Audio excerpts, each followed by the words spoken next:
In this video, we will be demonstrating how to fit our cabinet wall fixing system. Drill a 16mm hole in the wardrobe backboard.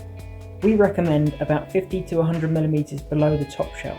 Put the wardrobe in place and measure the distance between the wardrobe and the wall. Make a note of this measurement as you will need it later. With a pencil, mark the wall through the hole in the backboard. Move the wardrobe away from the wall and mark two lines, one horizontally and one vertically, across the mark you've already made.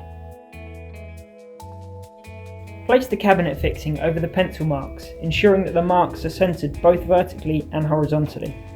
Then mark through the holes in the metal bracket. If required, drill holes for the fixings.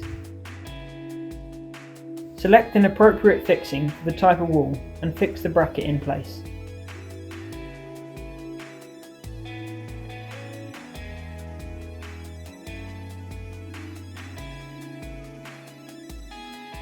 Locate the backboard support at the appropriate distance from the wall. This will be the measurement you took in step 2. Push the wardrobe back into place and screw on the black fastener. Now your furniture will be kept upright and secure, making for a safer environment for residents.